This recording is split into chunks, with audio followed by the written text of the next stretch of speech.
One man's trash is another man's treasure. Let's find out what this is all about, shall we?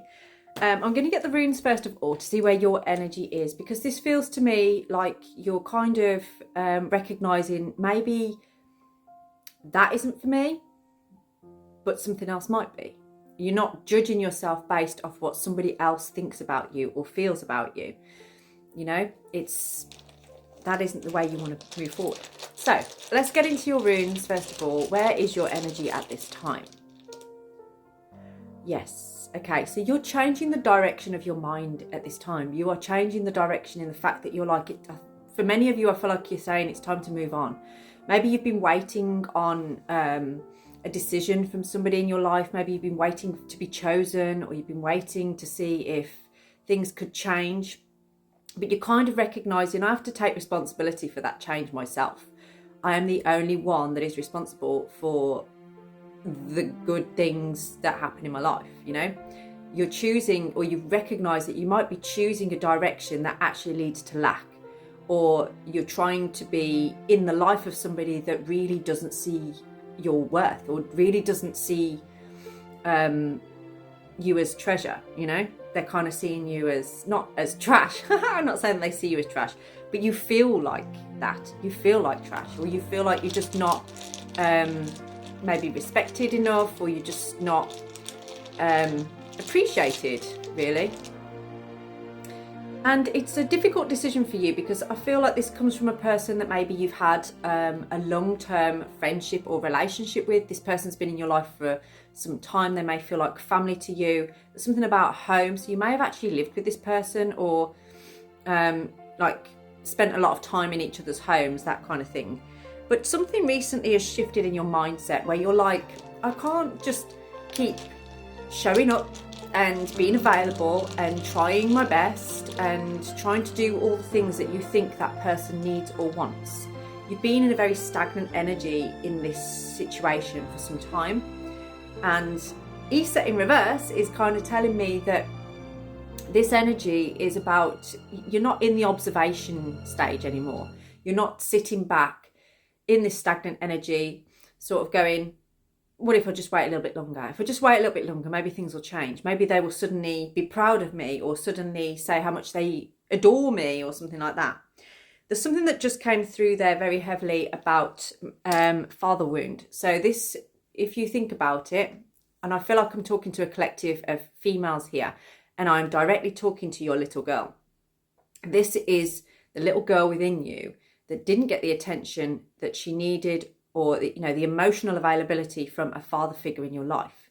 And what you may find is this particular person or situation in your life where it's like you don't feel valued, or you don't feel appreciated.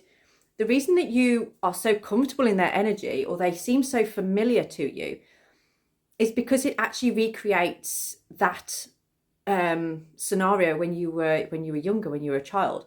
Which you might be thinking like, well, why would I want to recreate that? But you're not doing it sort of like from a conscious level. It's just your ego or your identity kind of knew that as a child. So growing up now, it's sort of like, that's what you knew.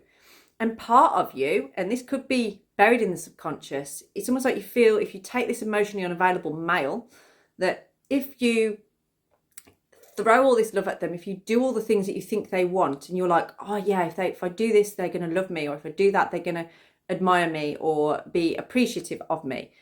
What you're actually doing by doing that is, it's almost like you're telling yourself, if I can fix this person, if I can make this person emotionally available to me, then that actually heals the place in you that felt abandoned as a child. Let that sink in just a little bit, because it feels to me that that is where the vibe is going. That is what the feeling is. It's sort of like, if I can turn this around and make this person love me. So if you think about it, it's not really about them. It's about what they represent in your life as something to heal. So think about that for a moment. Drop me a DM as well if you would like to book in a personalised reading or a healing session, because I can do soul regression and soul retrieval around this with you. So drop me a message if you would like to. Okay, let's get a little bit deeper into this. I was actually going to get the archetype cards out, because I want to tell you Who is the treasure?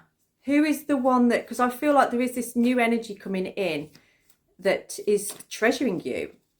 Now, if what I pick out here actually sounds like the one that we've just been talking about, that feels more emotionally unavailable and feels more like it's hard work to, or you're trying to impress them all the time and you're catching yourself doing that, they feel like a bit of a crush kind of energy. If the archetype cards come out sounding like them, it could be that they've turned things around. That you have actually, what you were looking to do has actually worked. That's very rare. That is very rare. And you may want to just move forward with that with discernment as to, you know, what is this happening for? Have they really turned a corner, or am I just being led down a garden path? So use your discernment on that one. But let's see what we have. The Messiah. Light attributes, serving humanity with humility. So this could be a person that they maybe do just be of service a lot. So perhaps even they've just got a lot of integrity. I feel like they sort of, if you're out and about with them and there's a situation, they will be one of the first people to the scene of whatever it is. But it says here, shadow attributes, exaggerated belief that you are the only means through which a cause can succeed. So they may put themselves in positions where they're at the top of the list in a particular cause or situation. Say, for instance, if there was something going on at the local pub and they needed a leader in something or other, this person may be the kind of person to go, I'll take over that. And a lot of people do want them to be that. A lot of people kind of see that in them and pander to it. You know, they want that to be the case. But this person, they do have like a way about them. They may have been in some kind of job role where they had to be a peacemaker or something, or they are of service, you know. Child eternal, light attributes, determination to remain young in body, mind and spirit. So this person may seem very young, even whatever age they are, they may look very young for their age, and they may appear that way. Shadow attributes, inability to grow up and be responsible, extreme dependency on others for physical security. So even though they show up in this way that they know something, or they're very good at leading others, they actually really do require someone to look after them. So you may pick that up with them as it's sort of like they're actually not that secure in themselves all of the time. Ooh. So again, this might be somebody that you haven't actually met yet, but I've got a feeling for many of you, this is actually the person that we've just been talking about before, coming in a different way. Now I'm going to get one more on here because I've actually, this is nearly 8 minutes long and I've literally only pulled a couple of cards. Angel, light attributes, helping those in need with no expectation of return. But that kind of goes with this, doesn't it? Although this is a bit more guru. This one is it's basically like they just do help people. They just know how to help people. That's why I feel like they may have had a job role, or they do a job where maybe they're a social worker, or they could be a police officer, or they could be in the NHS or something like that. But they do something, they could be like a nurse or a doctor or something, where it's kind of just become their life. You know, they don't feel like that's an expectation on them anymore. They just feel like that is who they are and how they show up. And there's something about that I feel that really resonates with you and actually brings you a lot of comfort, makes you like them more. And again, I feel like that highlights that little girl in you that really needed that safety and security. And this person seems like they provide that. And if they haven't before, then that is what is happening now. They are bringing that in. Let's get into these cards on here. Oh, mindful and groupthink, but it's in the reverse position. So I feel like this person isn't really talking to anybody about their love life right now, or they're not talking to people about the things that are going on with you or in this relationship or anything like that. I really am being drawn to, this is somebody that you already know, and it's the person that saw you as trash, or you felt like they see you as trash, seeing you as the treasure now. Let's just get a tarot card on do you know, I think I'm actually going to need to take this to a part 2 because I feel like I've got a lot more to say. So we're going to get into the tarot in part 2. Make sure that you follow me. I'll speak to you in a minute.